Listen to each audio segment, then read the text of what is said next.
স্বাগত আছি বাংলাদেশ। আপনাদের সঙ্গে আছে আমি খালেদ মিনুদ্দিন। পদ প্রশ্নে নাখোশ বিএনপির কিছু নেতা, তাই ঘর সামলাতে ব্যস্ত দলটি। এই ঘটনায় চোখ রাখছে রাজনৈতিক প্রতিপক্ষরাও। এসব নিয়ে আজকের আলোচনা পদ পরিক্রমা। কথা বলতে স্টুডিওতে আছেন জাসদের যুগ্ম সাধারণ সম্পাদক নাজমুল হক, জাসদের সাধারণ সম্পাদক নাজমুল হক প্রধান, আছেন লিবারেল ডেমোক্রেটিক পার্টি এলডিপির জ্যেষ্ঠ যুগ্ম মহাসচিব শাহাদাত হোসেন সেলিম, আছেন বিএনপির আইন সম্পাদক ব্যারিস্টার কায়সার কামাল, আছেন সুপ্রিম কোর্ট আইনজীবী সমিতির সাবেক সম্পাদক এবং বার কাউন্সিলের মেম্বার সৌম্য রেজাউল করিম। আমরা নাজমুল হক প্রথমে আপনার কাছে প্রথম জানতে চাইবো, জোট প্রশ্নে, পদ প্রশ্নে বা কমিটি প্রশ্নে অনেক দলগুলিতে, বিশেষ করে বাম ও ডান ধারা দলে আমরা বেশি ভাঙন দেখেছি। এর কারণ আসলে কি? সর্বশেষ আপনারাই ভাগ হয়েছেন, জাসদ জাতীয় সমাজতান্ত্রিক দল মশাল প্রতীক দেয়া হয়েছে আপনাদের প্রতিপক্ষ যাদেরকে ভেঙে আপনারা আসলেন। আপনাদের প্রতীক এখন কি যদি নির্বাচন করতে হয়? প্রথমে প্রতীকের কথাটাই বলে নেই, আমাদের প্রতীকটা যেভাবে দেওয়া হয়েছে তাই না, এটা আমরা মনে করি এটা একটা অন্যায় করা হয়েছে আমাদের প্রতি। প্রথম একদিনেই হেয়ারিং করে বলছে আমাদেরকে যে আরো তথ্যপত্র নেব, এর মধ্যে ওনারা সভাপতি জাসদ জামাল সাহেবের একটা চিঠি নিয়ে ওনারা দিয়ে দিয়েছেন। আমরা অ্যাপিল করেছি, ওনারা কোনো কথা বলেন নাই। পরে আমরা নিয়ম মেনে আমরা হাইকোর্টে অ্যাপিল করেছি, মহামান্য হাইকোর্ট নির্দেশ দিয়েছে 30 দিনের মধ্যে ওনাদেরকে এটার ব্যবস্থা নেওয়ার জন্য বা বলার জন্য। এখনো ওনারা কোনো উত্তর করেন নাই। ফলে এটা মামলাটা প্রসেসে আছে। আমরা যারা মশাল মার্কা নির্বাচন করেছি তাই না, যারা মার্কাটা বহন করছেন তাই না, আমাদেরই ব্যাপারটা মনে করি। উনি হাসনাইন সাহেব উনি দুবার ভোট করার সুযোগ পেয়েছেন, দুবার এমপি হয়েছেন, মন্ত্রী হয়েছেন। উনি জাসদের যে প্রতীক মশাল বহন করেননি, মশাল বহন করেছে আমি এবং আমার সঙ্গে যারা আছে। তো সুতরাং আমার ধারণা কোর্ট এ বিষয়ে ফয়সালা করবে, এটা কেসে আছে। এখনই বলার সময় আসে নাই যে মশালটা সত্যিকার ভাবে কে পেয়েছেন। প্রথমত আরো একটা কথা বলেন, এই জায়গায় ইউনিয়ন পরিষদ নির্বাচনের সময় প্রথমেই নির্বাচন কমিশন বলেছিলেন দুজনেই মশাল মার্কা দিতে পারবো, আমিও দিতে পারবো সেক্রেটারি এক পক্ষে, অন্য পক্ষে শ্রীনাথও দিতে পারবো, এবং সেই হিসাবে আমারও সহি সম্পাদনে মশাল মার্কা দেওয়া হয়েছিল নির্বাচন, ইউনিয়ন পরিষদ নির্বাচনে। হঠাৎ করে এটা অ্যাবরাপ্ট, যেটা কাম্য ছিল না। ধন্যবাদ আপনাকে। আর আমি যে প্রশ্নটি করেছিলাম যে আপনাদের যে ভাঙনের কোনো বড় কারণ আছে কিনা, যে এই সমাজতান্ত্রিক দলগুলিকে আমরা যে এত বেশি ভাঙনের মুখে একটা বিষয় বলি, আজকে অনেক কথাই হচ্ছে যেমন বিএনপি কমিটি নিয়ে। আমি প্রথমেই যে কথাটা বলবো সেটা হচ্ছে যে বাংলাদেশের মানে আমি ছোট ছোট দলগুলির মধ্যে যদি যখনই এটা আমরা ডেমোক্রেসিটাই আমাদের সম্বল, এটাই ধ্যান, এটাই জ্ঞান তাই না, সেই ডেমোক্রেসি যখন পার্টির মধ্যে বিঘ্নিত হয়ে যায়, পার্টির কোনো যখন স্বৈরাচারী হয়ে যান, যখন মনে করেন আমি যা বলবো তাই, আমার কেন ক্ষমতা হবে না শেখ হাসিনার মতো অথবা খালেদা জিয়ার মতো বলেছেন উনি তাই না, তখনই ন্যাচারালি কোশ্চেন আসে যে এই পার্টিটা উত্তরাধিকার সূত্রে পাওয়া কোনো পার্টি না। জাসদ সবার একটা দল, তার এই দলটা অনেক ভাঙন হয়েছে, কিন্তু এবারের ভাঙনটা এটা আমরা মিলাতে পারছি না। এই কারণে জাসদের সভাপতি হাসনাইন সাহেব উনি যেভাবে দলটাকে প্রস্তাব কণ্ঠভোটে পাস করেছেন, এবং যে কণ্ঠভোটে পাস হওয়ার প্রেক্ষিতে আমি যখন প্রার্থী হিসাবে কথা বলতে, আমার প্রস্তাব হয়েছে, যার প্রস্তাব নেওয়া মানে কথা বলতে, তখন কথা বলতে দেবেন না। আমি বারবার ওনার দৃষ্টি, গোটা কাউন্সিলরে জানে, আমাদের 36 জন কাউন্সিলর, বারবার ওনার দৃষ্টি আকর্ষণ করে বলছে আমার কথা বলতে দিন, কথা বলতে দিন, না হলে আমাকে হাউস ত্যাগ করতে হবে। উনি তারপরেও চুপচাপ ছিলেন। আমি যেই বের হয়েছি সেই উনি ভোটের আয়োজন করে ফেলছেন। ফলে এইরকম একটা অগণতান্ত্রিক প্রক্রিয়ার মধ্যে জাসদের মতো দল চলতে পারে না। এটা একটা বিদ্রোহ হয়েছে এবং যৌক্তিকভাবে হয়েছে। আপনি যৌক্তিকভাবে মনে করছেন। শাহাদাত হোসেন সেলিম ভাই, আপনারা যে কারণে বিএনপি ছেড়ে গিয়ে নতুন দল করেছিলেন, বিএনপির নতুন কমিটি এবার সেই দোষ কতটা মুছতে পারলো? আপনার পর্যবেক্ষণ কি, তারা কতটা সঠিক অবস্থানে ফিরলো? সেলিম ভাই। ধন্যবাদ আপনাকে। আসলে আমরা অনেকদিন ধরে আশা করছিলাম যে বিএনপি কমিটিটা এখন যে কোনো ভাবুক আমরা বিএনপি থেকে বেরিয়ে এসে আবার 20 দলীয় জোটে আছি বিএনপির নেতৃত্বে। সুতরাং বিএনপির সুখে আমরা সুখী, বিএনপির দুঃখে আমরা দুঃখী। আমরা আশা করেছিলাম যে বিএনপি এমন একটি কমিটি দেবে যে কমিটি সর্বজন গ্রহণযোগ্য হবে এবং আগামী দিনে রাজনীতি আন্দোলন সংগ্রামে এই কমিটি যথাযথ ভূমিকা পালন করবে। কিন্তু আসলে দুঃখের বিষয় যেটা, সেটা হলো যে খুব এত বড় কমিটি দেখে আমরা হতচকিত হয়ে গেছি। রাজনীতি আসা মানে সবচেয়ে বড়, এখন আসলে রাজনীতি আর রাজনীতির মধ্যে নেই। রাজনীতি কোথায় গিয়ে দাঁড়িয়েছে সেটা আমরা মাঝে মাঝে খুব হতাশ হয়ে চিন্তা করি আর কি। এইভাবে চলতে গেলে আসলে মেধাবীরা বলুন অথবা যারা রাজনীতিতে অবদান রাখতে পারবেন তারা আদৌ কোনো রাখতে পারবে কিনা সেটা আমার সন্দেহ আছে। কমিটিটা খুব বেশি বড় হয়ে গেছে এবং ঘটনতন্ত্র মোতাবেক আপনার এটাকে যদি করতে পারতো, আসলে একটা ঘটনতন্ত্রকে ফলো করে এটা কমিটি হওয়া দরকার। এটা 151 হোক, 251 হোক, 351 হোক, 301 জন হোক, 401 জন হোক, কিন্তু এখানে এই ঘটনতন্ত্রকে মানা হয় না। কমিটির মধ্যে পদের মধ্যে 1, 2, 3, 4 এইভাবে পদ। আরেকটি বিষয় যেটা আমার কাছে একটু মানে মনোকষ্ট লেগেছে, সেটা হলো যে তাদের 17 সদস্য বিশিষ্ট আগের ভাইস চেয়ারম্যান প্রত্যেকে শপথে বহাল থেকে আবার এটাকে 35 সদস্য বিশিষ্ট কমিটি করা হয়েছে। অর্থাৎ এখানে পুরস্কার বা তিরস্কারের কোনো বিধান রাখা হয়নি। গত 5-6 বছরে যারা আন্দোলন করেছেন, সংগ্রাম করেছেন, ত্যাগ তিতিক্ষা করেছেন, জেল খেটেছেন, তারাও যেমন কমিটিতে আছেন, যারা একদিনের জন্য রাজপথে নামেননি অথবা কোনো অবদান রাখেননি তারাও আছেন। তো এইসব ব্যাপার নিয়ে যারা একটু দুঃখিত, যেহেতু আমরা বিএনপি ঘরানার লোক, বিএনপি জন্মলগ্ন থেকে দীর্ঘদিন দলটার সাথে ছিলাম, তারপরে ধরেন অনেককেই অবমূল্যায়ন করা হয়েছে। সবচেয়ে বড় কথা রাজনীতি আমরা যে কারণে করি, আত্মসম্মান এবং আত্মমর্যাদার জন্য, সেখানে জুনিয়রিটি সিনিয়রিটি একটু মানা দরকার ছিল। এবং আরো যেটা হলো সেটা হলো যে খুব একটা কাঁচা হাতের কাজ হয়েছে। সেটা যেমন আপনাকে বলি, অনেকেই মানে ব্যারিস্টার পারভেজ আমার খুব প্রিয় লোক এবং খুব দুর্দিনে টকশোতে অনেক কথাবার্তা বলেছেন। তাকে অন্তত একটা কেন্দ্রীয় কমিটির সদস্য রাখলে বিএনপির কি ক্ষতি হতো এটাও বুঝি না। আবার ধরেন জুনিয়র সিনিয়রদের মধ্যে একজন কর্মীকে আপনার তার নেতা বানিয়ে দেওয়া হয়েছে। এগুলো সতর্কতার সাথে দেখার দরকার ছিল, কারণ এই দলটি 3বার ক্ষমতা ছিলেন, ভবিষ্যতে ক্ষমতায় যাওয়ার জন্য প্রস্তুতি আছে এবং এই দলের মানে সমর্থন অনেক বেশি। তো সেটা কিছুটা হতাশা ব্যক্ত তো আমি করবই। ব্যারিস্টার কায়সার কামাল, আপনি সেলিম ভাইকে শুনলেন, নতুন কমিটিতে আপনি পদ পেয়েছেন, আইন সম্পাদক হয়েছেন, এই জন্য আপনাকে অভিনন্দন জানাই। আপনি পদ পেয়ে সন্তুষ্ট কিনা? এই পদ পেতে আপনাদেরকে কোন ধরনের যোগ্যতা আপনার প্রমাণ করতে হয়েছে? অসংখ্য ধন্যবাদ। আসলে এইবার যে বিএনপির কমিটি, সেই কমিটি নিয়ে যে আলোচনা হচ্ছে, কিছু কিছু ক্ষেত্রে সমালোচনা হচ্ছে, সবকিছুই আমরা দলগতভাবে ওয়েলকাম জানাই। কারণ বিএনপি একটা গণতান্ত্রিক দল, আলোচনা সমালোচনা হতেই পারে যে কোনো একটা বিষয় নিয়ে। আমি আপনার মাধ্যমে দেশবাসীর জ্ঞাতার্থে জানাতে চাই, উনি যেটা বলেছেন কমিটির কলেবরটা বৃদ্ধি পেয়েছে।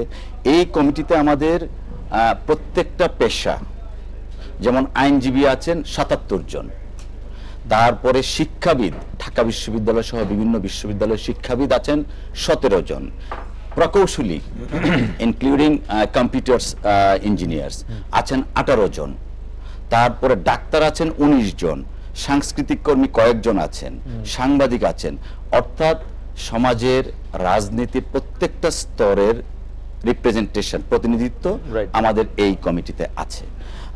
আর আপনার কাছে কি মনে হয়?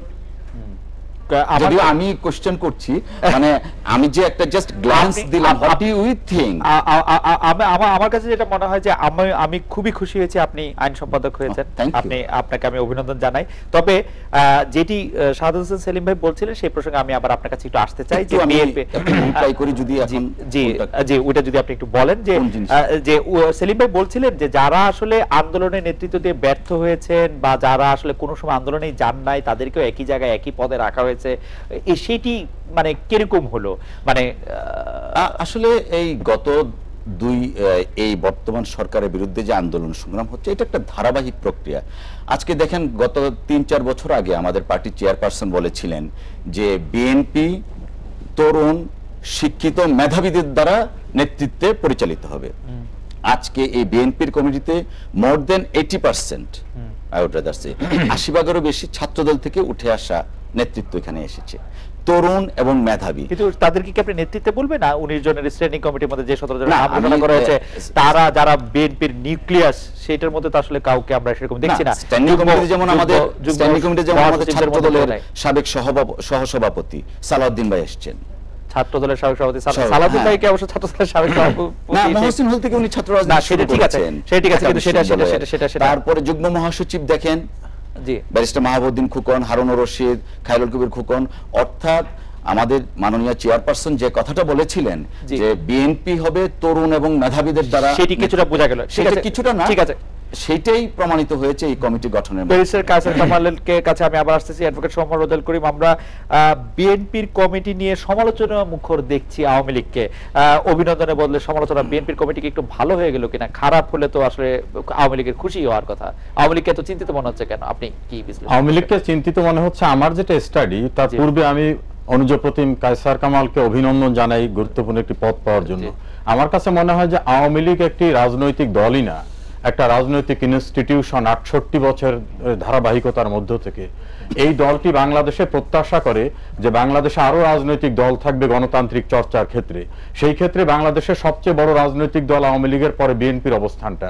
এই দলটি যদি ভঙ্গুর অবস্থায় পড়ে যায়, এই দলটি যদি তার স্ট্রাকচার না থাকে, এই দলটির ফরমেশনে যদি ডেমোক্রেটিক প্রসেসটাকে অ্যাপ্লাই করা না হয়, এই দলের নেতৃবৃন্দ যদি প্রকাশ্যে সিনিয়র নেতারা বলেন যে যাদেরকে নেতা বানানো হয়েছে এরা কেউ বিএনপি করেছে কিনা জানি না, ব্রিগেডিয়ার জেনারেল হান্নান শাহের কথা বলি, গয়েশ্বর রায়ের কথা বলি, তারা বিএনপির গুরুত্বপূর্ণ লোক, তখন আওয়ামী লীগের মনে একটা শঙ্কাই হতে পারে যে আমাদের দেশে রাজনৈতিক বড় দল হিসাবে রাজনীতির চর্চার যে জায়গাটা বিএনপির, সেটা যদি ভালো না থাকে, গণতান্ত্রিক রাজনৈতিক প্রাচীনতম সংগঠন হিসাবে দেশের জন্য, রাজনীতির জন্য আওয়ামী লীগের এখানে কষ্ট হতে পারে। সেই ক্ষেত্রে বিএনপির এই বিপন্ন অবস্থা দেখে তারা কিছু আলোচনা সমালোচনা করতে পারেন যে রাজনৈতিকভাবে বিএনপিকে এমন দেউলিয়াপনা অবস্থায় পৌঁছাবে যেখানে তাদের স্ট্যান্ডিং কমিটির মেম্বাররা বলতেছে যাদেরকে নেতা বানানো হচ্ছে তারা বিএনপি করে কিনা আমি জানি না, হান্নান সাহেব বলেছেন। গয়েশ্বর বাবু বলছেন যে যাদেরকে পদ পদবি দেওয়া হয়েছে এই পদ যদি ব্যবহার করা একটা ফ্যাশন হয় তাহলে সেটা করুক। বিএনপির 38 বছরের সঙ্গে জড়িত মোহন, তিনি বলছেন গুড বাই বিএনপি, 38 বছর ছিলাম, এই বিএনপি আর করার বিএনপি নেই। যেমন ভাবে বিএনপির দীর্ঘদিনের সঙ্গে সম্পৃক্ত থাকা সাদেক হোসেন সেলিম, তার যে দলীয় নেতা বদরুদ্দোজা চৌধুরী কিন্তু প্রকাশ্যে বলছিলেন যে এই বিএনপি আর সেই বিএনপি নেই। এখন কিন্তু এখন এই জায়গাটা কর্নেল ওলিও কিন্তু একই কথা বলছিলেন বিএনপি আর সেই বিএনপি নাই। কিন্তু সম্মেলনের পর আমরা ভেবেছিলাম যে বিএনপি তার সাংগঠনিক জায়গাটাকে আরো গ্রহণযোগ্য সাংগঠনিক ভিত্তির উপর দাঁড় করায় কিনা। এখন তো আমার মনে হচ্ছে কর্নেল ওলি, বদরুদ্দোজা চৌধুরী, ব্রিগেডিয়ার জেনারেল হান্নান শাহ, তারা যে কথাটা বলছেন আওয়ামী লীগ সেই জায়গাটাকে ওন করেই বলছে যে বিএনপির মতো একটা প্রতিষ্ঠান এই দুরবস্থায় পৌঁছে গেল, এই জায়গায় বোধহয় আওয়ামী লীগের কষ্টটা। আমরা একটা বিরতি নিচ্ছি, বিরতির পর ফিরে এসে প্রধান ভাই, আমি আমাদের দর্শকরা যে বিষয়টি জানতে চাইছেন যে জাসদ কার্যত 2 ভাগ হয়ে যাওয়ার পর আপনারা কি আসলে আওয়ামী লীগের সাথে, তার আওয়ামী লীগের সকল যে পলিসির সাথে এতদিন পর্যন্ত যে আমি কি বলবো যে সমর্থনমূলক ভাব বজায় রাখছিলেন সেটি কি আপনারা রাখবেন, নাকি আপনারা আওয়ামী লীগের প্রতি একটু সমালোচনা মুখর হবেন? কে বেশি আসলে আওয়ামী লীগের প্রতি ঘনিষ্ঠ থাকবে সেটি একটু আমরা জানতে চাইবো। আমরা একটা বিরতিতে ফিরছি। ফিরে এলাম আজকে বাংলাদেশে। প্রধান ভাই, আসলে আওয়ামী লীগের সাথে আপনাদের যে মিল ঝিল দেখা গেছে এতদিন সেটা কি থাকবেই, মানে নাকি আপনারা আলাদা রকম ভাবে? এটা উত্তর দিতে গেলে একটু আমাকে প্রেক্ষিত বলতে হবে। আপনি জানেন যে 75 সালে যখন জিয়াউর রহমান অবৈধভাবে ক্ষমতায় আসার পর যখন দল গঠন করে, তখন আমরা প্রেসিডেন্ট হন উনি, খুলনা জেল হত্যা নিয়ে আমরা দলীয় ঐক্য গঠন করেছিলাম, জাসদ, আওয়ামী লীগ সহ বাকি দলগুলি। এবং সেই সময় স্লোগান ছিল আমাদের যে মুক্তিযুদ্ধের পক্ষের শক্তিটা বৃহত্তর ঐক্য লাগবে। সে ঐক্যটা টেকে নাই। এরপরে 15 দলের জোট হলো এরশাদের সময়, সেটা আপনি জানেন ভেঙে গেল, সেই আপনি জাসদও ভাঙছে। সেই ধারাবাহিকতায় আমরা এখানটায় 14 দলের জোট গড়ে তুলছি। ফলে আমাদেরকে জোট ছাড়ার প্রশ্ন, একটা বড় জোটটাকে আরো শক্তিশালী করে আমরা কাজ করছি। আমরা মনে করি জোটের মধ্যে শুধু কথার সন্ত্রাস না করে সত্যিকার অর্থেই মুক্তিযুদ্ধের যে স্পিরিট, যে চেতনা, যে নির্যাস, তাই না, সেটাকে ধারণ করে আমাদেরকে বাংলাদেশে কার্যকরীভাবে একটা মুক্তিদের পক্ষে ঐক্য গড়ে তুলতে। আমরা জানি বিশেষ করে ব্যারিস্টার সাহেব আসনে যাতে না, বেগম খালেদা জিয়ার দল, এই দেখুন সাম্প্রতিক কালে এই যে আপনার জাতীয় কথা বললেন, জামাত ত্যাগ করবেন না, উনি জাতীয় কথা বললেন, সংলাপ চাইলেন, তাই না, কিন্তু ঘরের মধ্যে বুঝে একটা জনমনে একটা সন্দেহ তৈরি করলেন। কিন্তু প্রধান ভাই, আমি যদি ঠিক বুঝে থাকি তাহলে ঠিক একই ধরনের কথা যে জাসদ, যে হাসানুল হকের নেতৃত্বে যে জাসদ আছে তিনি তার প্রায় একই ধরনের কথা বলেছেন। তার মানে আপনাদের মধ্যে আসলে সংকটটা শুধুমাত্র পদ পদবি কে সাধারণ সম্পাদক থাকবেন সেটি নিয়ে না, মানে দল বা আদর্শ নিয়ে কোনো রকম সমস্যা নাই। আমি বলেছি কথা সন্ত্রাস শুধু নয়, জি, আমরা একটা কার্যকরী করছি। আমরা মনে করি আওয়ামী লীগ সহ যে দলগুলি আছে, আমাদের এখানটা একটা যুক্ত ফ্রন্টীয় চর্চা হওয়া উচিত দলের মধ্যে, আপনার জবাবদিহিতা হওয়া উচিত। আমরা জানি আওয়ামী লীগ বড় দল, ধরেন 99% আওয়ামী লীগ, হ্যাঁ, আমরা ধরেন 1 পয়সা বাকি দলগুলি, কিন্তু সেটারও এটা প্রপার যে রাজনৈতিক চর্চার জায়গাটা এখনো তৈরি হয়নি। আমরা সেটা আশা করি। আমরা দলগতভাবে হাসানুল নেতৃত্বে যখন উনি মন্ত্রিত্বই করেছেন, দলের রাজনীতি করেননি। আমাদের দলের নিজস্ব প্রোগ্রাম আছে, আমাদের লোকাল গভর্নমেন্ট নিয়ে, আমাদের বিচার বিভাগ নিয়ে, আমাদের স্বচ্ছতা নিয়ে প্রোগ্রাম আছে আমাদের, আমরা সেই কাজগুলি করি নাই। ফলে সেগুলি বিষয়ে আমাদের সঙ্গে ওনার বিরোধ আছে। তবে আমরা যেহেতু এখানটা বাংলাদেশে খালেদা জিয়ার নেতৃত্বে জঙ্গিবাদী শক্তির আর সংহতকরণ আছে, সেই কারণে আমরা চাই নাই যে আমাদের দলে বিভক্ত, কিন্তু উনি তারপরেও করেছেন ওনার নিজস্ব স্বার্থে। কিন্তু আপনারা 14 দলের সঙ্গে একসঙ্গে থাকতে চান। সেলিম ভাই, আপনারা সদরে বিএনপিতে ফিরছেন, এ নিয়ে একাধিক প্রতিবেদন একাধিক গণমাধ্যমে আসছে বছরের শুরুর দিকে, শেষ পর্যন্ত কি হলো? আপনারা কি ফিরতে চান বা আপনারা কি ফিরবেন, যে বৃহত্তর ঐক্যের কথা আদর্শগত কারণে প্রধান ভাই বলছিলেন। এই ব্যাপারে আসলে আমার ঠিক জানা নেই, কিন্তু আমি প্রধান ভাই একটা কথা বলতে চাই। প্রধান ভাই বলতে 75 সালে জিয়াউর রহমান যখন ক্ষমতায় এসেছে, এখন উনি কিভাবে ভুলে গেছেন 75 সালে ক্ষমতায় এসেছেন খন্দকার মোস্তাক আহমেদ, এবং পরবর্তীকালে 7 নভেম্বর ঘটনা প্রভার সমস্ত দায় দায়িত্ব ওনাদের।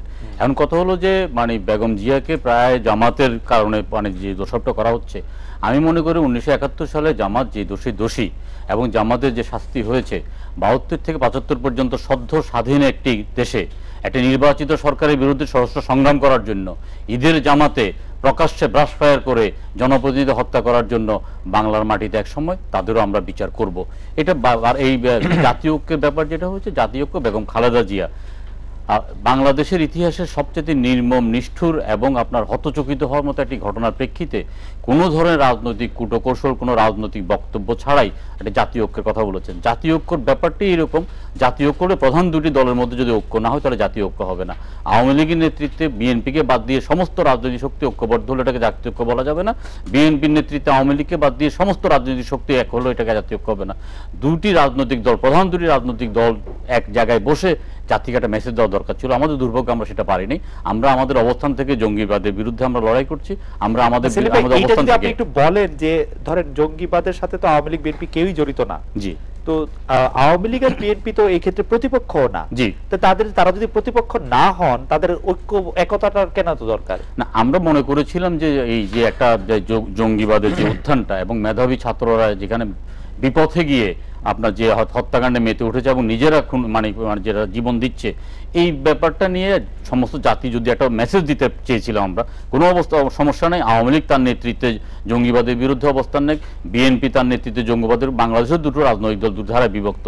এর পাশাপাশি আমরা ঐক্য চেয়েছিলাম। আমরা কিন্তু এখন ঐক্যের ব্যাপারে আর খুব বেশি আশাবাদী না, অথবা আমরা ঐক্যের ব্যাপারে তেমন কোনো কাউকে আমরা চাই না যারা আপনার এইটার অনুবাদ কি আমরা এরকম করতে যে বিএনপি আপনাদের খুব বেশি পাত্তা দিচ্ছে না? না না না, বিএনপি আমাদেরকে, আমরা বিএনপির সাথে অবশ্যই আছে 20 দূর। আমি বলছি আমাদের বাইরে অন্য যারা আছেন, যারা বার্গেনিং করার জন্য, নিজের দাম বাড়ানোর জন্য, অথবা গাছের টাকান মানে এবং তলারটা কুড়াতে চান, অথবা অযাচিত ভাবে উপদেশ দেন, তাদের সাথে কোনো ঐক্য হোক আমরা অন্তত এটা চাই না। আর লিবারেল ডেমোক্রেটিক পার্টি এলডিপি আমরা একটা সুনির্দিষ্ট রাজনৈতিক কর্মসূচি নিয়ে আসি। আমরা আপনার বিএনপির সাথে জোটের সাথে আসি। বিএনপির সাথে ঐক্যত্রিত হওয়ার ব্যাপারে আমাদের কাছে কোনো প্রস্তাব নেই। প্রস্তাব যদি কখনো কোনো আসে, অথবা রাজনীতিতে শেষ কথা কিছু বলতে কিছু নাই। জাতীয় সমাজতান্ত্রিক দল জাসদ যদি আজকে আওয়ামী লীগের মানে সাথে থাকতে পারে, ভবিষ্যতে অনেক কিছুই করতে পারে। যেমন জাসদের সাধারণ সম্পাদক নাজমুল হক প্রধান বলছিলেন, সেরকম ভাবে গত কয়েক বছর আন্দোলন সংগ্রামের কথা যদি জিজ্ঞেস করি, কায়সার কামাল যে স্বয়ং মির্জা ফখরুল ইসলাম আলমগীর বেশ কয়েকবার আত্মসমালোচনা করেছেন, হুঁশিয়ারি করেছেন, প্রায় আমরা গয়েশ্বর চন্দ্র রায়ের মুখেও সমালোচনা শুনেছি বিএনপির। সেই সমালোচনার ক্ষেত্রে সেই সমালোচনার ব্যর্থতার দায় কি শুধু আব্দুল নোমান, শামীমুর রহমানের কাছেই গেল? আমরা তো দলে বড় কোনো পরিবর্তন দেখলাম না, আর সবই তো প্রেডিক্টেবলই ছিল। আপনার কাছে কি মনে হয়?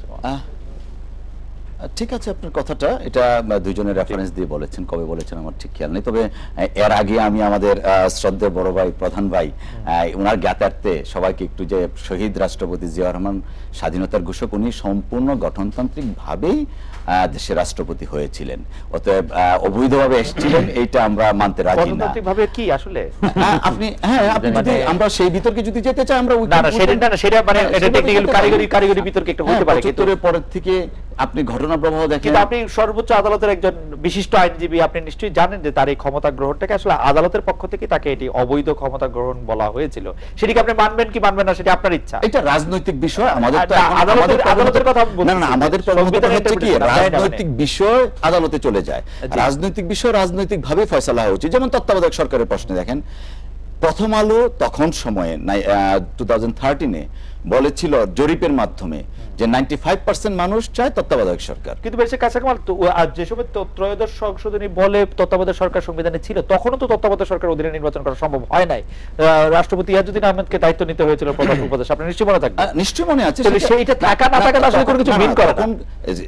বিধানটা ছিল কাউকে যদি না পাওয়া যায় সেই ক্ষেত্রে। সেটা তো আমরা কেউ বিশ্বাস করি নাই যে কাউকে পাওয়া যায় নাই। আমরা মনে করেছি যে আপনারা ইয়াজউদ্দিন আহমেদকে এমনি বিশ্বাস করেনি, তার ব্যক্তিগত বিষয়। আমরা কনস্টিটিউশনটা ফলো হয়েছে কিনা সেটা মুখ্য বিষয়। তবে যেটা বলবো যে রাজনৈতিক বিষয়গুলো রাজনৈতিক ভাবে ফয়সালা হওয়া উচিত। যেমন আদালতে চলে যায়, এটা is not a good practice, I would rather say. Right.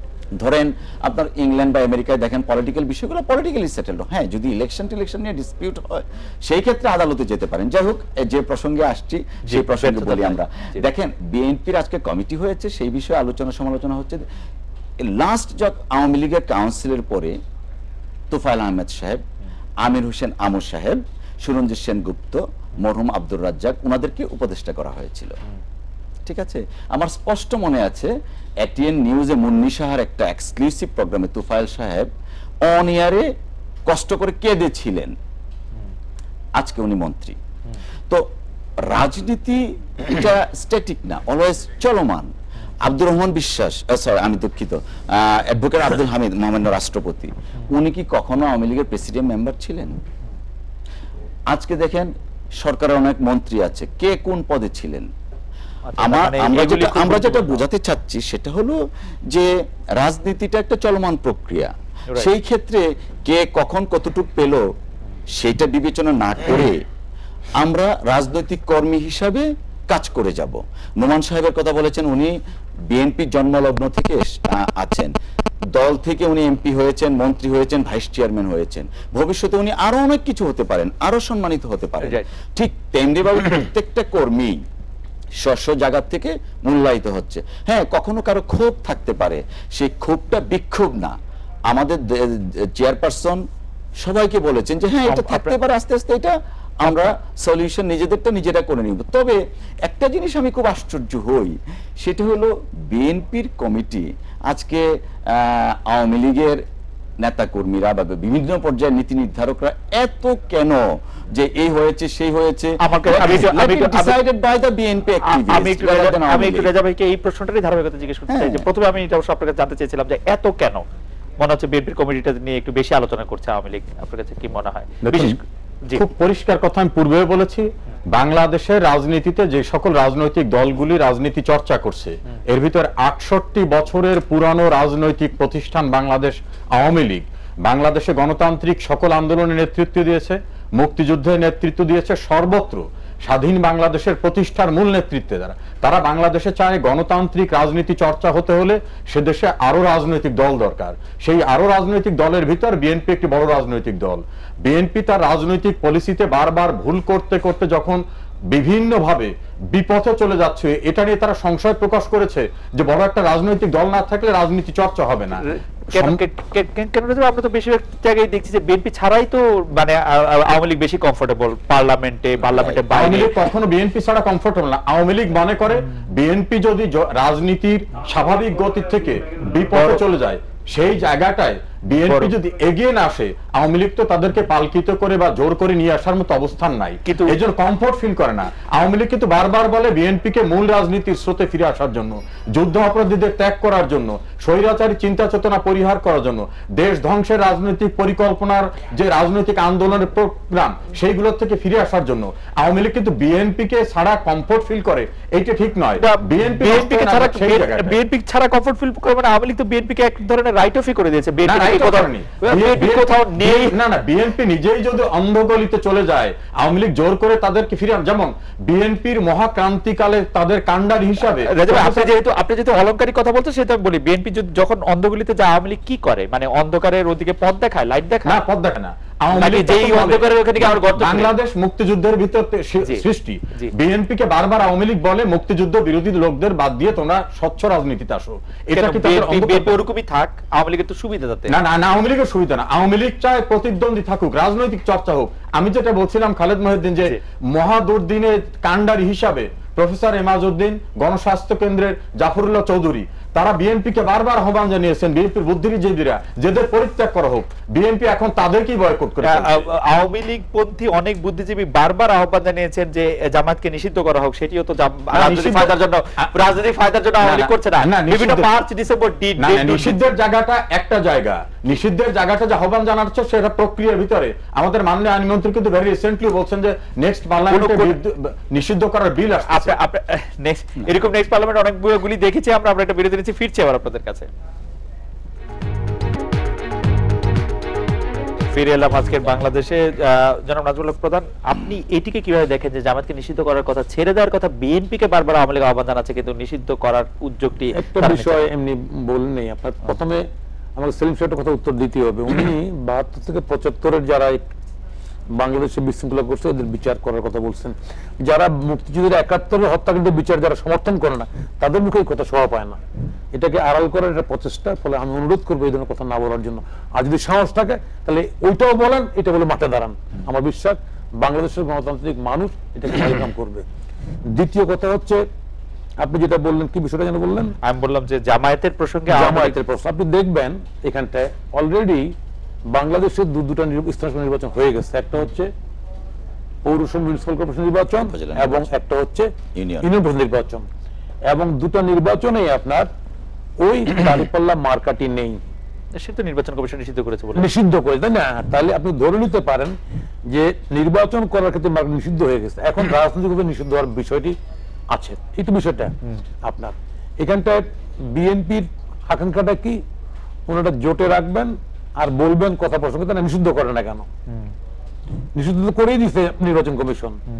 তাহলে নির্বাচন কমিশন যেহেতু নিষিদ্ধ করছে, নির্বাচন করতে পারবে না দল, যে দলটা নিষিদ্ধ করতে নির্বাচন করতে পারবে না, সেই দলটার সঙ্গে জোট রাখবো না, এই সিদ্ধান্ত নিতে পারবে না কেন? না ঠিক আছে, বাকিটা তো পরের সিদ্ধান্ত। ঠিক আছে, সেই দলটার সঙ্গে যে দলটা রাজনীতি নির্বাচন করার কোনো অধিকার নাই, সেই দলটা সঙ্গে বিএনপি কি করলো না করলো সেটা আলাদা কথা। আওয়ামী লীগ নিষিদ্ধ করে না কেন সেটা? যেহেতু বলছেন আপনাদের কথা, ওনাদের কথা না, বৃহৎ একটা শক্তি বিএনপি, তার নিয়ে কমিটি নিয়ে আলোচনা হচ্ছে, না? সেই কথাটা বৃহৎ শক্তি কালকে ক্ষমতার প্রশ্ন দিতেছে আমার ব্যারিস্টার ভাই, যে নেক্সট ক্ষমতায় আসতেছে আমরা, তাই না? কিন্তু আওয়ামী লীগ কেন এখন আসেন আপনি, এটা হচ্ছে ভেরি মাচ ট্যাকটিক্যাল, স্ট্র্যাটেজিক্যালি আপনি খেয়াল করবেন। মানে রণনীতিগতভাবে গভর্নমেন্টের পক্ষ থেকে জামাতকে টিকিয়ে রাখার কোনো রাস্তা খোলা নাই এখন ডিসিশনটার ক্ষেত্রে। এটার সামনে নির্বাচন আসুক, আপনার জাতীয় ঐক্যের কথা হচ্ছে, সে সমস্ত ফোর্সগুলি, আপনি বিএনপির মধ্যে যত লোক কথা বলছে বিএনপির মধ্য থেকে, আপনার জাফরুল্লাহ সহ ডক্টর মাজুদ্দিন সহ, তাই না? প্রকাশিত হোক আর স্পষ্ট হোক। আমার বিশ্বাস মানে আওয়ামী লীগ রাজনীতি ফায়দা নিতে চাচ্ছে। সেলিম, আপনি কি মনে করেন? দেখুন, প্রধানমন্ত্রী যেটা বলেছেন, আমাদের দলের অবস্থান অত্যন্ত স্পষ্ট। লিবারেল ডেমোক্রেটিক পার্টির সভাপতি ডক্টর কর্নেল উলি আহমেদ বিক্রম তিনি বলেছেন যে 71 সালের অপরাধের জন্য যুদ্ধ অপরাধী যেমন বিচার করা হচ্ছে, তেমনি ভাবে 72 থেকে 75 পর্যন্ত তারা বাংলাদেশ বিশৃঙ্খলা সৃষ্টি করেছে, ভবিষ্যতে তাদের বিচার করা হবে। মানে দুই বিচারকে, একটা বিচারকে সমর্থন করে কিন্তু আরেকটা বিচারের কথা বলেছে। এই ব্যাপারে আমাদের অবস্থান অত্যন্ত পরিষ্কার। আর জামাতকে কেন নিষিদ্ধ করা হবে?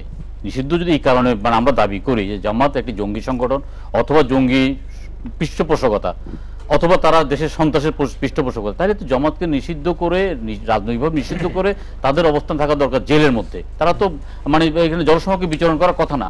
আওয়ামী লীগ এটা রাজনৈতিক ফায়দা জন্যই কিন্তু বলা হচ্ছে যে আপনার জামাতকে সঙ্গ ত্যাগ করার জন্য। যেই জামাতকে সঙ্গ ত্যাগ করার ব্যাপারটা আসবে, আমরা তো আওয়ামী লীগ থেকে এই নিশ্চয়তা চাচ্ছি যে জামাতকে সঙ্গ ত্যাগ করার পরে জামাতকে আওয়ামী লীগ গ্রহণ করবে না, এই নিশ্চয়তা আওয়ামী লীগের পক্ষ থেকে কখনোই পাওয়া যায়। এই সন্দেহটা কেন? অবশ্যই সঙ্গত কারণ আছে। জামাতকে আগামী মনে হয় যে ধরেন জামাতের প্রসঙ্গে আওয়ামী লীগ এত কথা বলে, যদি জামাতকে আওয়ামী লীগ নেয় তার রাজনীতি কি থাকবে? জামাতকে আওয়ামী লীগ নিতে হবে না, জামাতকে আওয়ামী লীগ ব্যবহার করবে। জামাত এমন একটি রাজনৈতিক দল, যখন বিএনপি ছেড়ে দিলে জামাত না, জামাত এমন একটি রাজনৈতিক দল, একটা অপরিপরীক্ষ দূরদর্শীহীন একটা রাজনৈতিক দল, সবসময় সত্যির বিপরীতে অবস্থান করা একটা রাজনৈতিক দল। ভবিষ্যতে যেমন 96 সালে জামাত আওয়ামী লীগ দ্বারা ব্যবহৃত হয়েছে, ভবিষ্যতে আরেকটি যখন নির্বাচন হবে, ওই নির্বাচনে গ্রহণযোগ্য এবং প্রতিদ্বন্দ্বিতাপূর্ণ করার জন্য জামাতের স্বনামে হোক অথবা অন্য কোনো নামে হোক, জামাতকেই কিন্তু আপনার ফরমালিন দিয়ে আওয়ামী লীগ টিকিয়ে রেখে কিন্তু আরেকটি প্রতিদ্বন্দ্বিতা নির্বাচন করার জন্য এই সরকার। তাহলে বিএনপি জামাতকে রাখা কি বিএনপির জন্য লাভজনক হচ্ছে? আমরা লাভজনক, আমরা বারবার বলতেছি যে বিএনপির সাথে জামাতের যে ঐক্যটা, সেটা মানে আওয়ামী লীগের ব্যাপারটা থাক, বিএনপির জন্য কি লাভজনক হচ্ছে? না, বিএনপির জন্য লাভজনক হচ্ছে এটা আমার মনে করার কোনো কারণ নাই। আমি মনে করি যে জামাত অদূরদর্শী একটি রাজনৈতিক দল। 2008 সালে যে নির্বাচন বিএনপি বর্জন করার কথা ছিল, জামাতের চাপে বিএনপি সেই নির্বাচনে অংশগ্রহণ করেছে। আবার 2014 সালে যে নির্বাচনে বিএনপি অংশগ্রহণ করার দরকার ছিল, জামাতের চাপে সেটা বর্জন করেছে। জামাত 12-13 সালে অকারণে হঠাৎ করে বাংলাদেশে পুলিশের উপর আক্রমণ, আমরা টেলিভিশন, এগুলো আমাদের কাছে ভালো লাগেনি। আমরা তখনও পছন্দ করিনি, এখনো পছন্দ করি নাই, করছি না, ভবিষ্যতে আমরা এটা পছন্দ করছি না। আমরা এটা বিরতি নিচ্ছি। বিরতির পর ফিরে এসে কায়সার কামাল আপনাকে জানতে চাইবো যে জামায়াতকে এত বন্ধু ভাবার বিএনপির মানে বাধ্যবাধকতাটা কি, এবং জামাত আসলে বিএনপিকে কি যোগ করে? রাজা ভাই, আমি আপনার কাছেও এটি জানতে চাইবো। আমরা এটা বিরতি নিয়ে ফিরছি আপনার কাছে। ফিরে এলাম আজকে বাংলাদেশে। ব্যারিস্টার কায়সার কামাল, বিএনপির রাজনীতিতে জামায়াতে ইসলামী আসলে কতটা গুরুত্বপূর্ণ? ভিতরের বিএনপি পন্থী বুদ্ধিজীবীরা, বিএনপি শরিক দলের বিভিন্ন লোকরা অস্বস্তি থাকার পরও বিএনপি তাদেরকে আঁকড়ে ধরেই আছে, আশা করে আছে সরকার কবে তাকে নিষিদ্ধ করবে। আসলে বিষয়টা, জামাতের বিষয়টা, এটা শুধু বিএনপির আঁকড়ে ধরে থাকার বিষয় না। আমরা যদি একটু ব্যাকে চলে যাই, ধরেন 86-এর এরশাদ, স্বৈরাচারী এরশাদের অধীনে যে নির্বাচন হয়েছিল, সেই নির্বাচনে কিন্তু আওয়ামী লীগ এবং জামাত অংশগ্রহণ করেছিল 86-এ। 91-এ বিএনপি পার্লামেন্টে আসার পরে আওয়ামী লীগের পক্ষ থেকে জাস্টিস বদরুল হায়দার চৌধুরী সাহেবকে প্রেসিডেন্ট হিসেবে মনোনয়ন দেওয়া হয়েছিল। তখন আজকের প্রধানমন্ত্রী কিন্তু গোলাম আজমের বাসায় গিয়ে, গোলাম আজমের বাসায় প্রধানমন্ত্রী জানায় বদরুল হায়দার চৌধুরী গিয়েছেন, বদরুল হায়দার সেটাই উনার মনোনীত প্রার্থী, গিয়ে দোয়া নিয়েছিলেন। তারপরে আসেন 96-এ বিএনপির এগেইনস্টে আওয়ামী লীগ এবং জামাত ঐক্যবদ্ধভাবে আন্দোলন করেছে। 2001-এ এসে 4 দলীয় ঐক্যজোট হয়েছে এবং পরবর্তীতে এখন 20 দলীয় ঐক্যজোট। তো আমরা যদি 86 থেকে এখন পর্যন্ত ধারাবাহিকতাটা দেখি, আসলে কি আওয়ামী লীগের সাথেই জামায়াতের সখ্যটা বেশি। আর এখন বর্তমান বাস্তবতায় যদি জামাত যে অবস্থানে আছে, সেই ক্ষেত্রে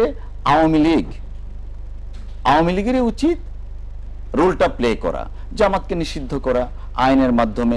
নির্বাচন কমিশন প্রতীক দিচ্ছে না, তো জামাতকে নিষিদ্ধ করতে তো অ্যাডমিনিস্ট্রেটিভ একটা পাওয়ারই আছে, সেই ক্ষেত্রে সেটা করতেই পারে। জামাত যতদিন না পর্যন্ত নিষিদ্ধ একটা রাজনৈতিক দল, প্রত্যেকটা রাজনৈতিক দলেরই অধিকার থাকে উপকার করছে কিনা জামায়াতে ইসলামী, সেইটা সময় নির্ধারিত হবে, উপকার অথবা ক্ষতি। আপনি বিএনপির উপকার সেটা সময় বলে দিবে। রেজা ভাই, আপনার কাছে কি মনে হয় যে বিএনপি যদি জামায়াতকে না ছাড়ে তাহলে কি জামাত কোনোদিন নিষিদ্ধ হবে না? মানে আওয়ামী লীগ এই রাজনীতি ফায়দাটা নিতেই থাকবে? দেখুন, একটা প্রচলিত কথা আছে, কাদম্বিনী মরিয়া প্রমাণ করিল মরে নাই। বারবার রিপিটেডলি আওয়ামী লীগের ঘাড়ের উপর জামাত প্রসঙ্গটা আসায় মতিউর রহমান নিজামী, আলী হাসান মুজাহিদি, কামারুজ্জামান, কাদের মোল্লাকে সারা দুনিয়ার পাওয়ারফুল লোকদের প্রেসারের পরও, শেখ হাসিনার নেতৃত্বে তাদের বিচার করে ফাঁসি দেওয়ার পরও জামাতের সঙ্গে আওয়ামী লীগের কোনো লিঙ্ক বা কোনো সম্পর্ক আছে, এটা যদি কেউ প্রমাণের চেষ্টা করে, এটা বালুখিল্য একটা বিষয় ছাড়া আর কিছু হয়ে হয়তো ওদের সাথে প্রবলেম ছিল, প্রবলেম শেষ, জামাত ইসলামের সাথে একটা নতুন ঐক্য হবে। জামাতের সঙ্গে কোনোদিন আওয়ামী লীগের ঐক্য ছিল না, কোনোদিন আওয়ামী লীগের ঐক্য হবে না। এই নিশ্চয়তা তো সেলিম ভাই পাচ্ছেন না, সেলিম ভাইরা পাচ্ছেন না অন্য দৃষ্টিকোণ থেকে। সেলিম ভাই যিনি নেতা দলের, বীর মুক্তিযোদ্ধা কর্নেল অলি, তার যে বক্তব্যটা বিএনপিতে বেরোয় যাওয়ার পরে জামাত কিভাবে ধ্বংস করে দিচ্ছে বিএনপিকে, সেই জায়গা থেকে কিন্তু কর্নেল অলি বলেন নাই যে আমি ভুল বলছিলাম। জামাতের মতো একটা বর্বর রাজনৈতিক দল যারা মানুষকে ধ্বংস করার চেষ্টায়, সেই জায়গা সেলিম ভাইয়ের দলের মূল যে স্পিরিটের জায়গাটা, সেই জায়গাটা কিন্তু ওনাকে এখনো সরেননি, এটা অফিসিয়াল কথা না। আওয়ামী লীগ কিন্তু বিএনপির সঙ্গে জামাতের সম্পর্ক ছিন্ন হলো কি হলো না, সেই জায়গা থেকে আওয়ামী লীগের বেনিফিটের জায়গা না। আওয়ামী লীগ মনে করে নতুন কোন রাজনৈতিক দলও যদি কালকে নতুন করে কেউ রচনা করেন, সেটা রাজনীতি করার তার অধিকার থাকতে পারে, কিন্তু বাংলাদেশের সেকুলার রাজনীতি, মুক্তিযুদ্ধের চেতনায় যারা আঘাত হানছে, যারা যুদ্ধ অপরাধের বিচার করেছে, আওয়ামী লীগ তাদের সঙ্গে কখনো সমঝোতা করে না। এটা প্রমাণ করেছে এই কাদের মোল্লা, মতিউর রহমান নিজামী, আলী হাসান মুজাহিদিদের, জন কেরি, বান কি মুনদের অনুরোধকে চ্যালেঞ্জ করার পর শেখ হাসিনা প্রমাণ করছে যে কোন রকম ন্যূনতম ছাড়। কিন্তু আদালতের নির্দেশনা, সর্বোচ্চ আদালতের নির্দেশনা থাকা সত্ত্বে, আমাদের সংবিধানে 38 অনুচ্ছেদ থাকা সত্ত্বে, যাদেরকে আপনারা জঙ্গি, বর্বর, সন্ত্রাসী যা সংগঠন বলছেন, তাদেরকে নিষিদ্ধ তো নির্বাহী আদেশে থাকা সত্ত্বেও। এখন দেখুন একটা জিনিস, জি, তাদের রেজিস্ট্রেশন নাই, আইন অনুযায়ী একটা রাজনৈতিক দলের মুখ্য জায়গা থেকে নির্বাচন করা, সে জায়গা আদালতের আদেশ শেষ হয়ে গেছে। তারপর তারা একটা অ্যাপিল করেছেন, অ্যাপিল কিন্তু still pending before the appellate division. এখন ইন সিজন ম্যাটারে তারপরেও কিন্তু সরকারের পক্ষ থেকে বলা হয়েছে যে জামাতকে নিষিদ্ধ করা এখন সময়ের ব্যাপার মাত্র। রেজা ভাই, এই সময়ের ব্যাপারে কথাটি আমি অনেকদিন ধরে শুনে আসতেছি, কিন্তু আপনি কি আমাকে যদি আপনি সন্ত্রাসী সংগঠন বলেন, জঙ্গি সংগঠন বলেন, বর্বর সংগঠন বলেন, আদালতের রায়ে আমেরিকার রেকর্ডে তারা বলছে এটা জঙ্গি সংগঠন, সন্ত্রাস সংগঠন, সেই জঙ্গি সন্ত্রাসী যদি আমি আজকে হই, আপনি কি আমাকে আজকে একটা সংগঠন চালাতে দিবেন? তাহলে আপনি হিজবুত তাহরির কেন নিষিদ্ধ করলেন? আপনি আজকে শত শত সংগঠন কেন নিষিদ্ধ করলেন? কোন ওদের ব্যাপারটা কিন্তু আদালতে পেন্ডিং আছে এবং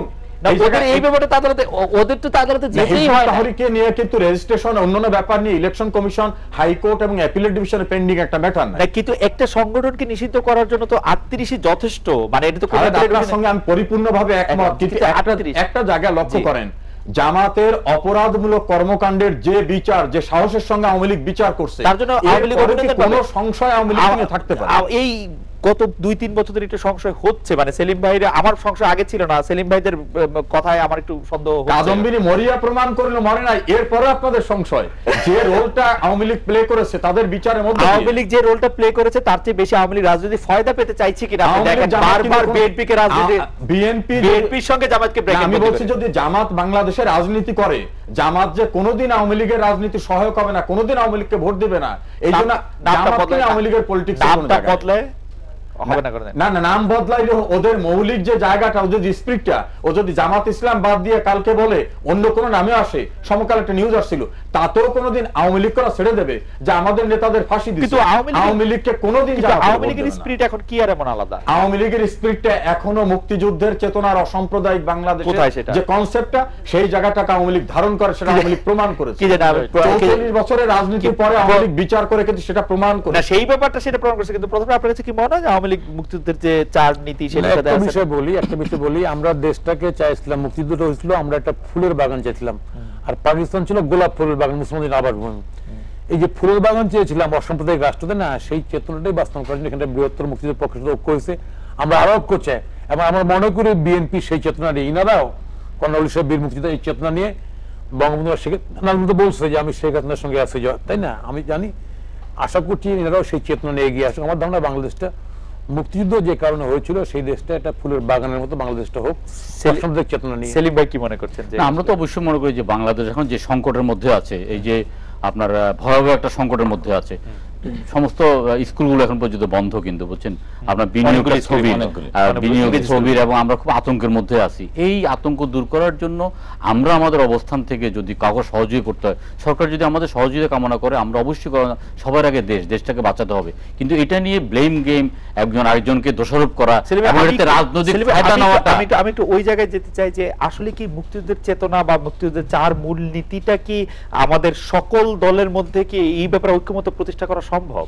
না, অসম্ভবের কিছু নেই, কারণ গণতন্ত্র, সমাজতন্ত্র, ধর্মনিরপেক্ষতা, জাতীয়তা, নাকি এইগুলি এটার মধ্যে যে সমাজতন্ত্রটা আপনার মানে বিশ্বব্যাপী পরিত্যক্ত, সেখানে সামাজিক ন্যায় বিচার এবং আপনার ধর্মনিরপেক্ষ, অবশ্যই বাংলাদেশ পৃথিবীর মধ্যে সবচেয়ে ধর্মনিরপেক্ষ একটা দেশ, ধর্মীয় সহনশীলতা একটা দেশ। যদিও আওয়ামী লীগ সংবিধান থেকে একদিকে ধর্মনিরপেক্ষ কথা বলে, আর দিকে বিসমিল্লাহির রহমানির রহিম, যেটা জিয়াউর রহমান প্রতিষ্ঠা করেছেন, সেটাও রেখেছেন, কিন্তু আমাদের কোনো দ্বিমত নাই।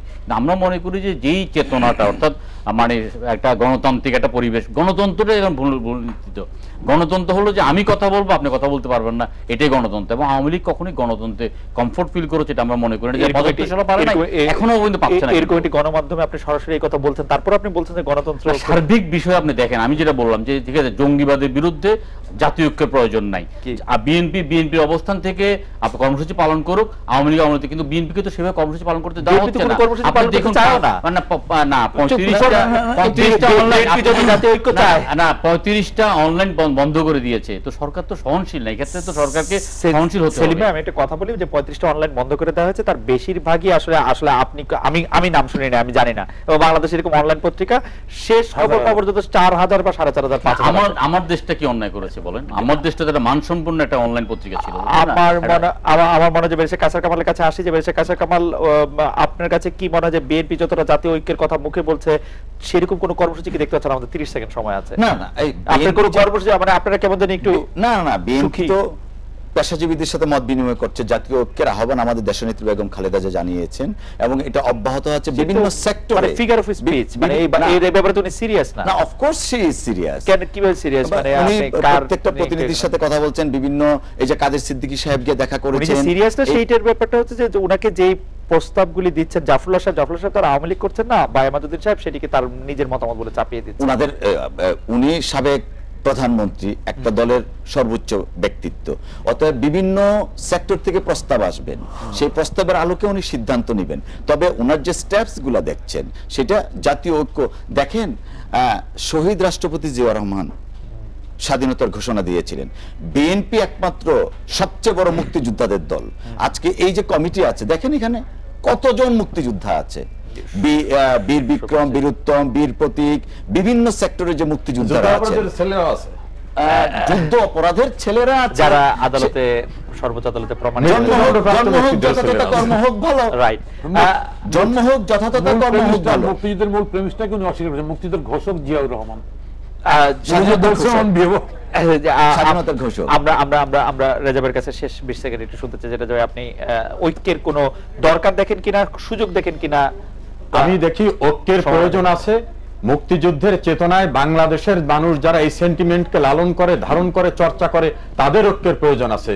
কিন্তু জগা খিচুড়ি করে জামাতকে ঐক্যের তালিকাভুক্ত করে নিয়ে আসার ভিতর থেকে যে ঐক্যের কথা বিএনপি বলতে চাচ্ছে, সেটা ঐক্য নয়, সেটা হচ্ছে মুক্তিযুদ্ধের চেতনাকে অনৈক্য জায়গা নিয়ে যাওয়ার জন্য একটা প্রচেষ্টা। সেই জায়গা থেকে আমার মনে হয় ঐক্যের প্রয়োজন আছে।